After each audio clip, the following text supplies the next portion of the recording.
Masa molarra, sustantzia baten mol batek pisatzen duen kantitatea da. Moletatik masatara pasatzeko, bider masa molarra egin behar da. Eta alderantziz, masatatik moletara pasatzeko, zati masa molarra.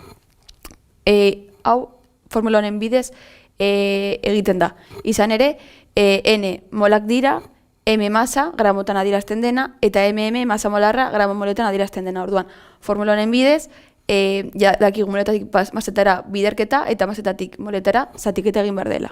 Azteko, mola, sustantzia baten oinarrizko kantitatea da. Moletatik atomo edo molekuletara pasatzeko edo atomo edo molekuletatik moletara pasatzeko Avogadro zenbakia erabiltzen da. Zein 6,022 bider 10/43 mol minus bat bezala ezagutzen da. Moletatik atomo edo molekuletara pasatzeko bider Avogadro zenbakia egin behar da. Eta alderantziz atomo edo molekuletatik moletara pasatzeko zati Avogadro zenbakia egin behar da. Bale, volumen molarra VM letrarekin adierazten dena, gas mol batean dagoen volumena da. Lehenik, formula honen bidez, moletatik volumenetara eta volumenetatik moletara pasatzera ikasiko dugu.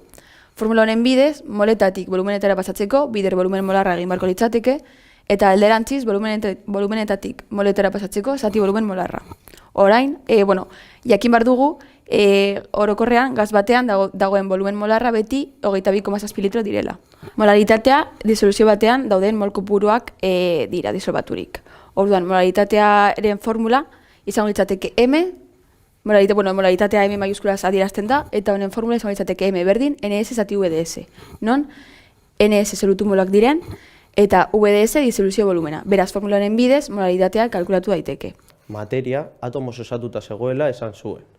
Atomoa partikula txiki zatiezin eta banaezina da. Daltonek esaten zuen elementu bat atomo berdinez osatutako atomoz osatuta zegoela. Daltonek ere esan zuen elementu bakoitzak berezko atomoak masa eta propietatekin dituela. Elementu konposatuak atomo ezberdinez osatutako materia da. Ikusiko dugu adibide batez zer diren atomoak eta zer molekulak. Hemen, adibidez, hau, oxigeno atomoa izango zen, eta hemen, hidrogeno molekula.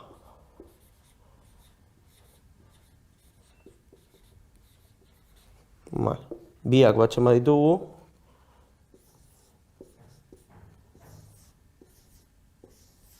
zer lortzen da? Kasu honetan, ur molekula.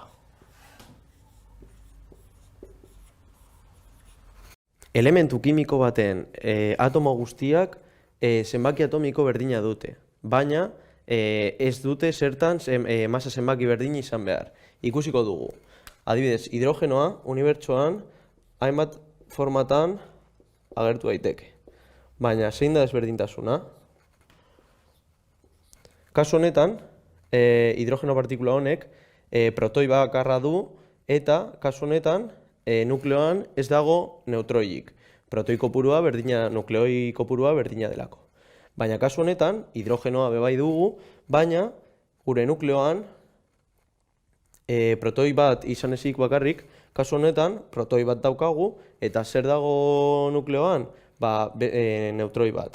Eta beste partikula mota honetan protoi bat daukagu, hau da, hidrogenoa daukagu, baina nukleoan bi neutroi ditugu. Kasu hauek, hau hidrogenoa da, hau deuterio deitzen da, eta hau tritio deitzen da. Kasu honetan, hauek hidrogenoaren isotopoak dira. Ezkerrean beti erreaktiboak daude eta eskuman beti produktuak. Erreaktiboak beti bat edo gehiago izan daitezke eta erreaktiboak erreakzionatzen dute elkarren artean produktuak emateko. Gezi hau, reakzio kimikoaren noranzkoa adierazten du beti erreaktiboetatik produktuetara izango daira. Gero, parentesi artean, hemen ikuste daitekenez, sustantzien egoera fisikoa adierazten da. Egoera fisikoak lau izan daitezke kimikan.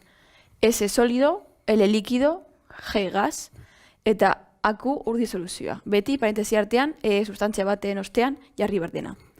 Orain, reakzio kimikoak doitzeko, doitzea, Berez, erreaktiboetan atomo kopuru berdina egon behar da, eta produktutan ere. Osa, N atomo berdina egon behar da ezkerrean eta eskuman. H atomo kopuru berdina egon behar da ezkerrean eta eskuman. Hau da doitza.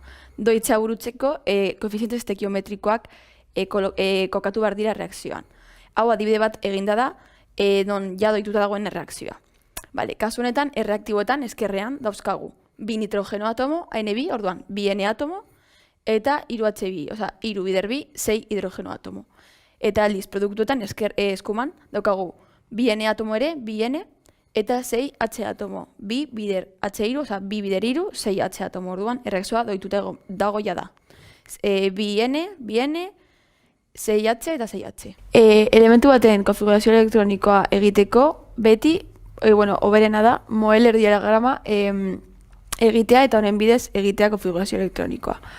Bale, Moeller diagrama beti horrelakoa izango da, eta behin, batezetik zazpiezera jarriz, bipetik zazpipera jarriz, irudetik zeidera jarriz, eta lau F eta bost F jarriz, beti gero konfigurazio elektronikoa konfigurazio elektronikoaren ordena jakiteko egiten, diagonalak emarraztu behar dira horrela. Beti izango da horrela, diagrama hau. Eta gero, konfigurazio elektronikoa egin alizateko, honen bidez jarraitu behar da, diagonal hauek. Beraz, lehenik batez izango litzateke, gero 2S, gero 2P eta 3S, gero 3P eta 4S, gero 3D, 4P, 5S, 4D, 5P, 6S, 4F, 5D, 6P eta 6PS, eta azkenik 5F, 6D eta 6P izango litzateke konfigurazio elektroniko bat egiteko.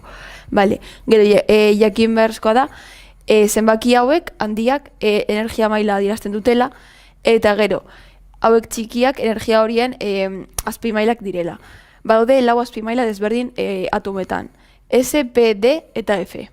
Eta hauek orbital hauetan, azpimaila hauetan, elektroi kopuru maksimo bat sartzen da, gero konfigurazio elektronikoa egiteko erabilko direnak.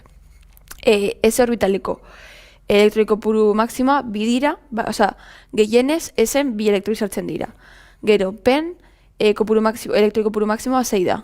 Den, 10 eta F-en 14. Orduan gero konfigurazio elektronikoa egiterakoan, kontuan izan behar dugu elektroi kopuru maksimoak sartzen direnak orbital bakoitzean.